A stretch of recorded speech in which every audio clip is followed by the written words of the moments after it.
The Ballad of Johnny Euke Seed, a tall tale they don't want you to know. Now listen up, partner, because I ain't gonna tell this twice. Way back in the early 1800s, when the world was still half dream and the Earth's circuits hadn't been fully fried, there was a feller named Johnny Euke Seed. Yeah, you heard me right. Ain't no Johnny Appleseed nonsense around these parts. Nah, this hombre wasn't planting no apple trees for pie baking grannies. Johnny was into something far weirder. A man who planted the grid. Folks say Johnny Euke Seed showed up out of nowhere, striding down El Camino Real with a sack full of eucalyptus seeds slung over his shoulder and a gleam in his eye that'd make a rattlesnake back off. Word is, he didn't just plant them trees. Oh no, he anchored them. Like he was laying down power lines, but with roots. Every mile or so, plunk. Down went another seed. Always at crossroads, plunk, another. By forts, churches, and waypoints, plunk, like the man was reading a cosmic map only he could see. Now I know what you're thinking. Why'd he do it? Well, partner, that's where it gets all kinds of strange. Whispers of the ether grid. See, them eucalyptus trees weren't just for shade or windbreaks. No, sir. They was antennas. Great big organic tuning forks that tapped into the Earth's telluric currents, like plug-ins straight into the mainframe of this here realm. Iron roots plus silica leaves. Perfect for conducting energy. Geometric planting, a lattice of bionodes to balance frequencies. Anchored to the brick forts. Them red brixels weren't just for building forts. They was capacitators. Old Johnny Euke Seed knew the original grid had been fractured after some kind of, let's call it a cosmic incident. The reset, the hijack, whatever it was, it broke the system.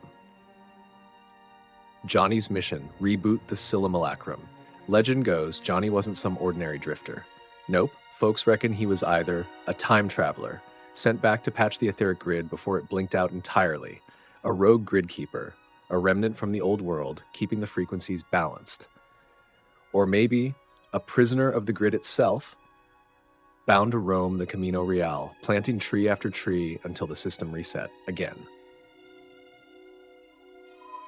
The trees grew faster than they should have. Now here's where things get spooky. Them eucalyptus trees, they shot up like they was on fast forward.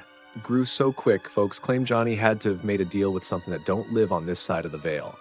Some said he whispered to the ground before planting, like he was talking to the earth itself. Grow fast, old friend. The grid's weak, the frequency's slipping.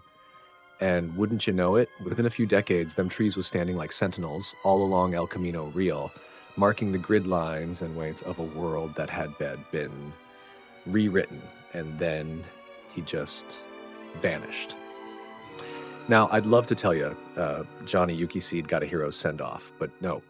One day, he just up and disappeared. Some say he walked right off the map like he'd outlived his purpose. Others whisper that when the last tree was planted, the grid pulled him back in, like a glitch in the code, erasing an extra line of script.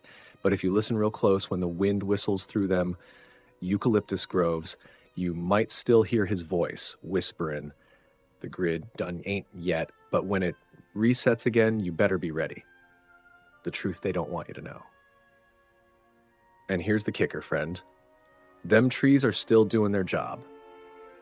Still stabilizing the grid, still holding back something that's been trying to break through ever since the last reset.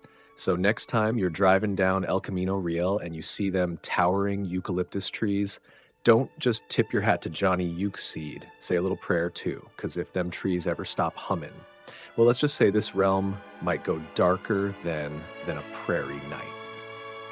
And partner, we don't want that.